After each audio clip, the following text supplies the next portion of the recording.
The following is a Hoop Ball presentation.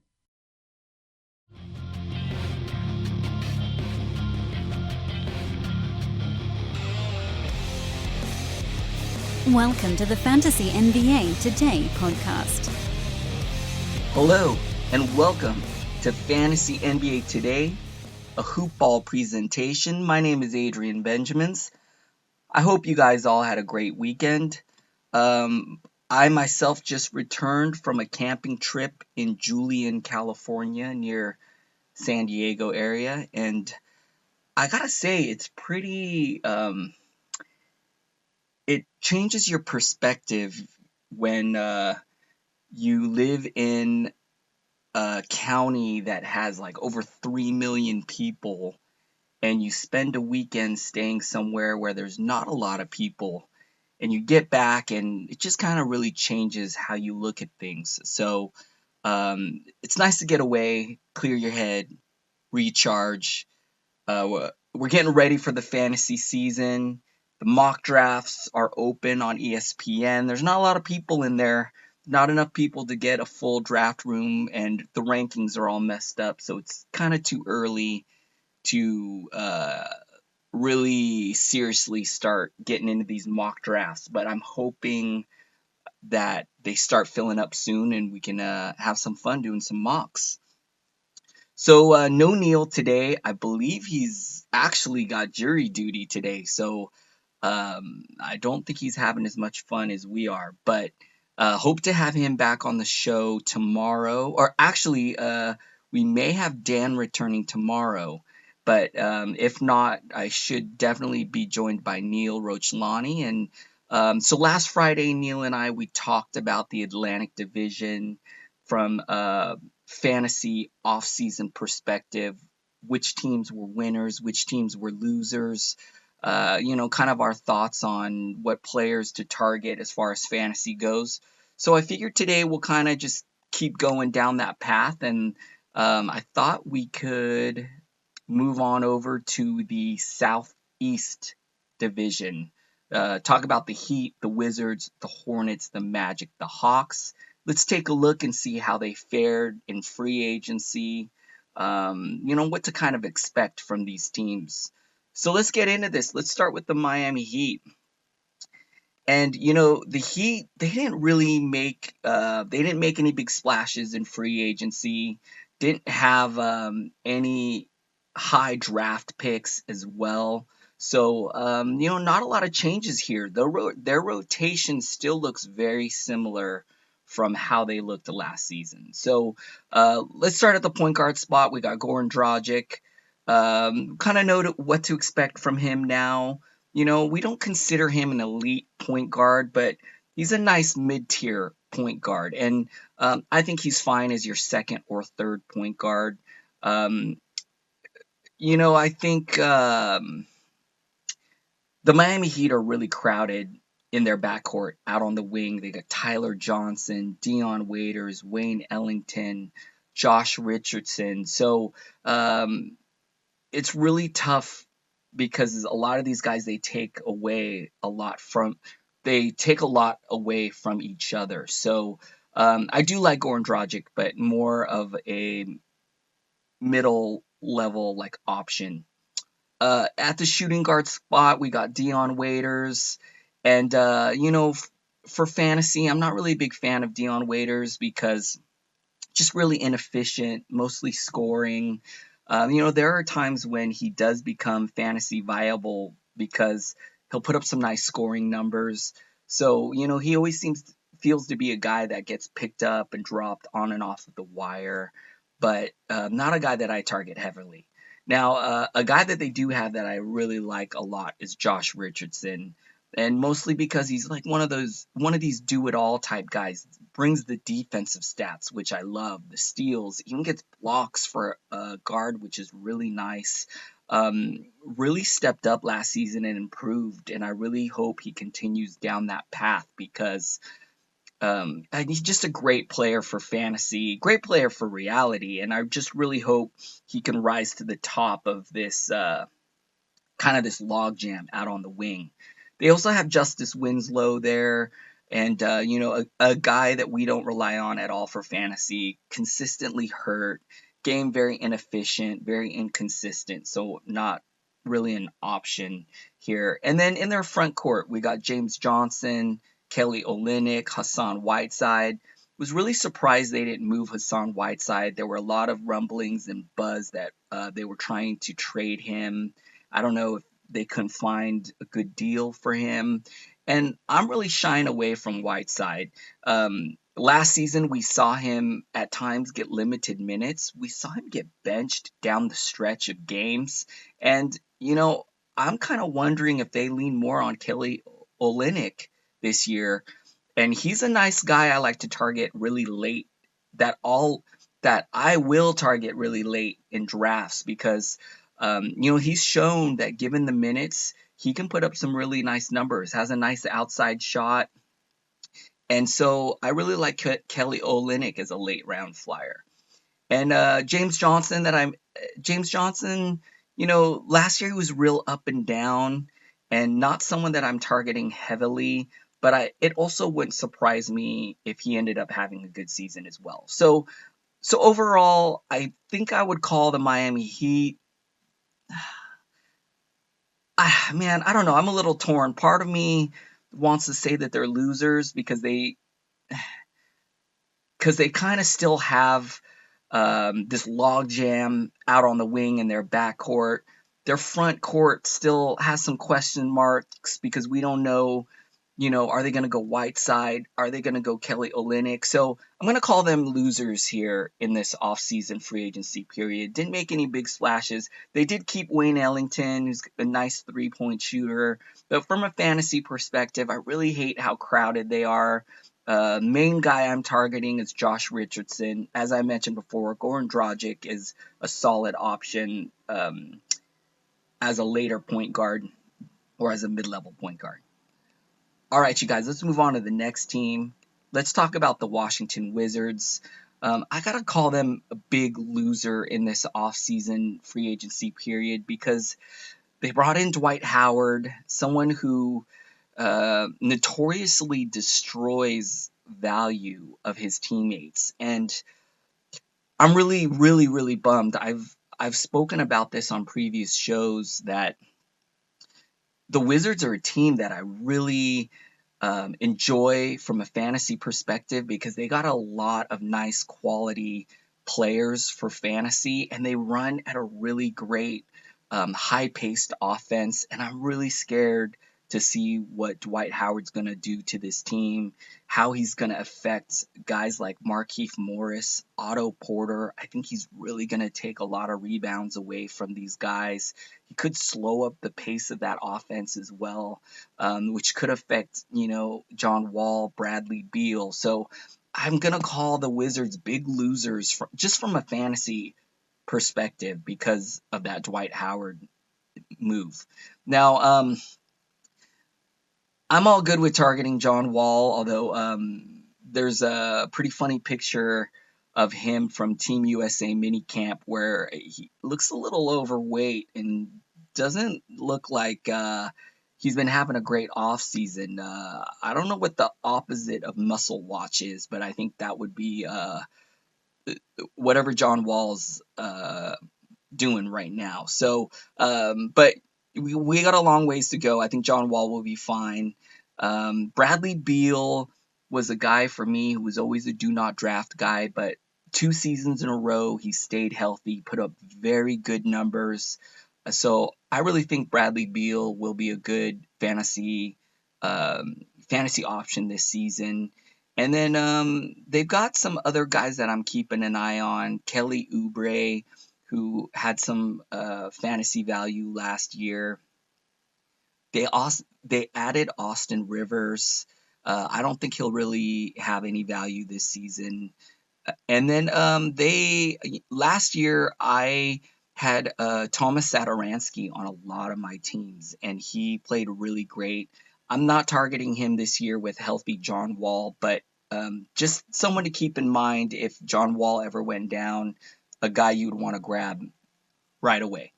So that kind of wraps up the Wizards. Again, really disappointed by the Dwight Howard add, and really curious to see how it's going to affect these other guys. Got my fingers crossed that it won't hurt them too much. I really big fan of Otto Porter, especially in Roto leagues. So I'm really hoping he can continue his productive game, because just a big fan of his, and I just really hope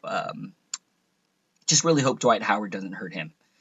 All right, you guys, let's move on to the next team. Let's talk about the Charlotte Hornets. And, I'm going to call the Charlotte Hornets winners from this offseason. And the reason is they got rid of Dwight Howard. And, the Charlotte Hornets was probably the most boringest, dullest team to watch last season, at least from a fantasy perspective. They really only had one elite option, which was Kemba Walker, and just never any, nobody else was a super solid fantasy asset. And then there were never, there are teams that you really get excited to watch because there's guys that you're high on and you want to see if they can emerge. And with the Hornets, I never had that feeling last season. But this year, I do kind of feel that way. I feel like they have guys, a lot of talent now in their front court with Dwight gone. Guys like Willie Hernangomez, Frank Kaminsky, Cody Zeller, who in this front court can emerge to be like the number one target from this front court. So I'm really interested to see how this team looks in the preseason, in training camp, what their rotation's going to project to be like, how the minutes shake out. A lot of rumblings and buzz that Malik Monk could emerge this year, that the team and the organization really want to get him going. So got my eye on Malik Monk as well. Nicholas Batum, I really hope he can emerge again to be that solid fantasy guy, because one of the reasons why I love Nicholas Batum, or I've liked him in the past, is because he's got that all-around game, that stuff and things type of game, can rebound, can get you threes. So I really hope that he has a good season and he looks good. I'm also really curious to see what guys like MKG, Michael Kidd-Gilchrist, and, they added Bismack Biyombo. So there's a lot of guys here just to watch. Let's see how everything shakes out there. And Kemba Walker, always an elite option. Should be great this season. And so, it's really nice to finally to be looking forward to seeing the team, because every time the Charlotte Hornets were on, I cringed last year because they were just so boring. So really excited for the Charlotte Hornets this year. I would call them big winners. They drafted a rookie that looks intriguing in Miles Bridges. I don't think he's really going to have much fantasy value this year. I don't think he'll really get the minutes or any usage this year, but just someone to keep an eye on. All right, you guys, we're rolling along. Let's move on to the next team, and let's talk about the Orlando Magic. Now, the Magic, I'm gonna say that they're winners from the NBA offseason. And the reason why I consider them winners is I really like this guy that they drafted, Mo Bamba, largest wingspan in the draft. Looks like he's going to be an elite shot blocker. His offense is still a little raw, but from what I'm hearing, he's got all the tools to be a really good offensive player. And so I'm really excited to see the development of this guy. And, they got a nice young core with Aaron Gordon, Jonathan Isaac, who looked really great in Summer League. We salivate over Jonathan Isaac for fantasy because the defensive stats are there already. The blocks, the steals. Now, if his offensive game can come around like we believe it can, this guy can be an elite fantasy option.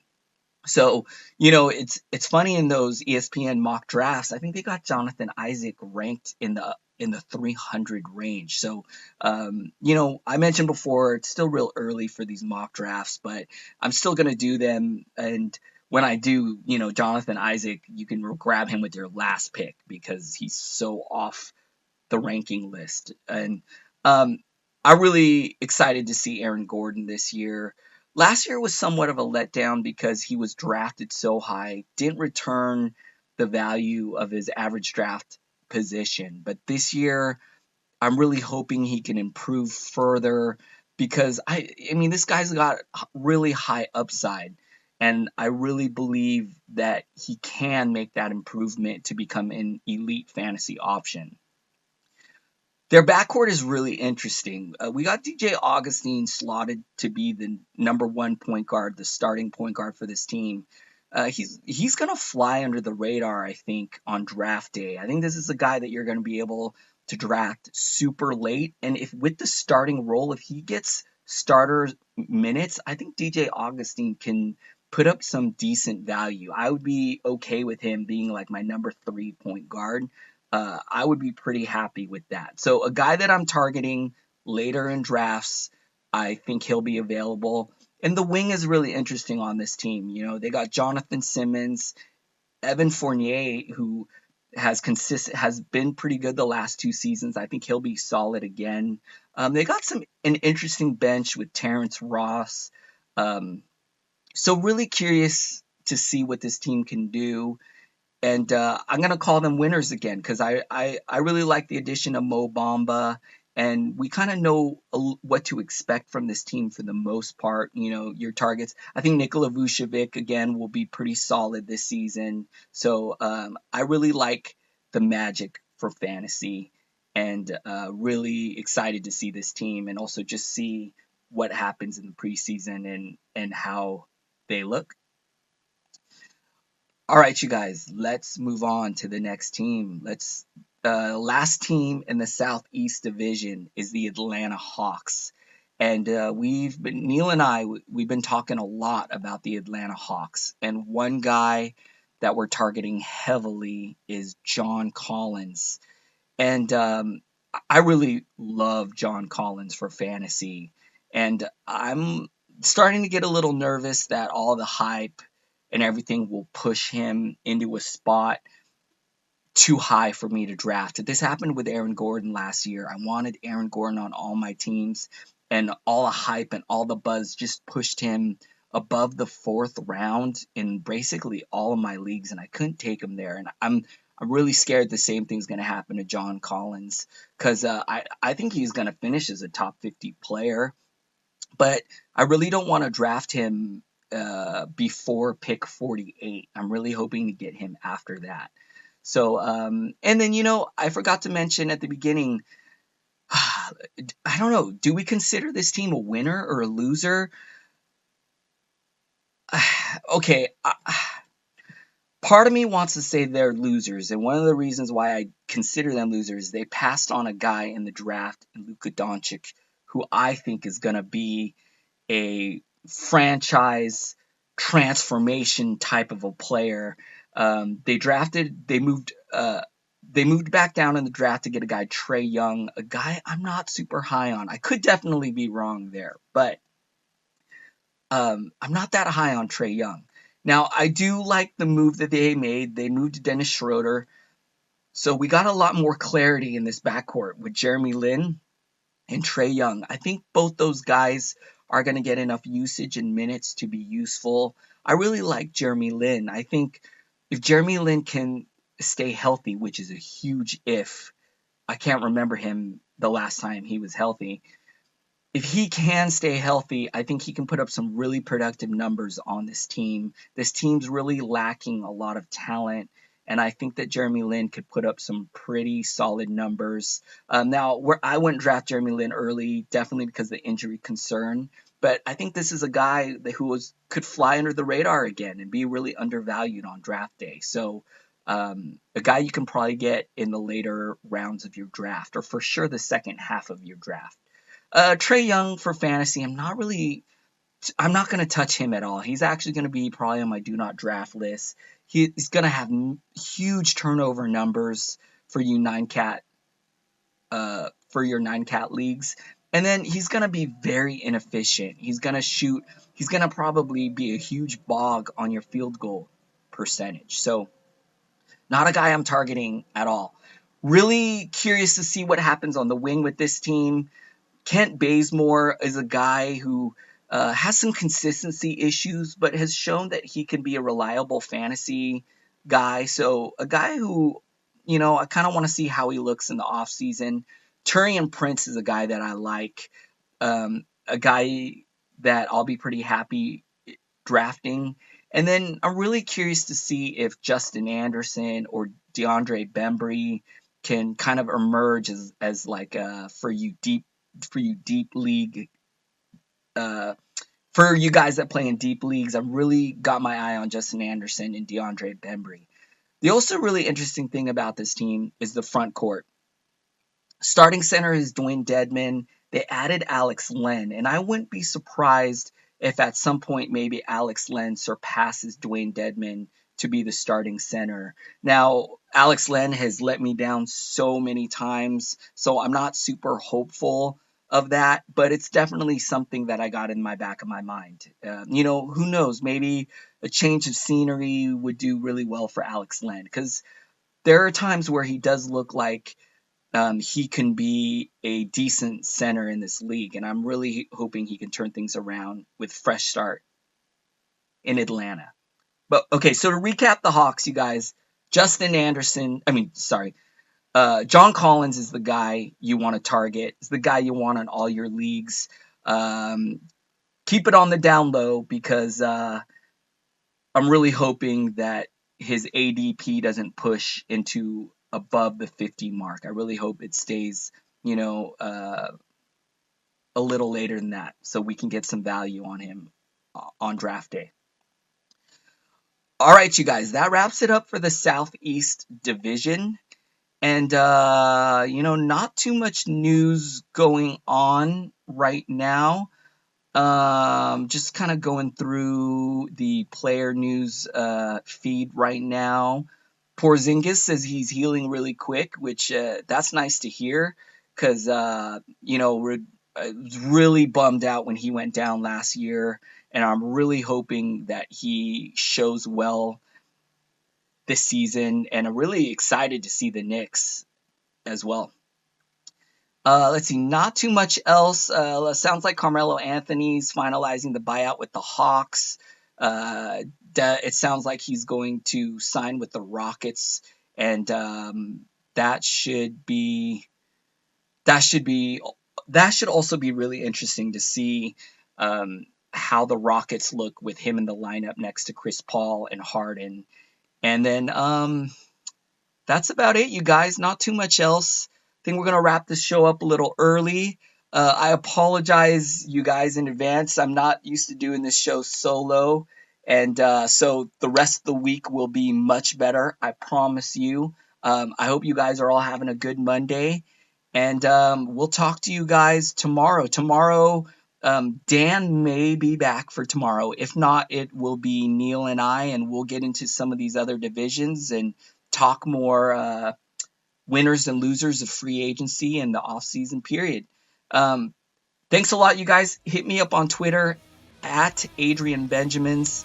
Send me any questions you got. We'd love to answer them on the show. Thanks a lot, you guys. We'll talk to you later.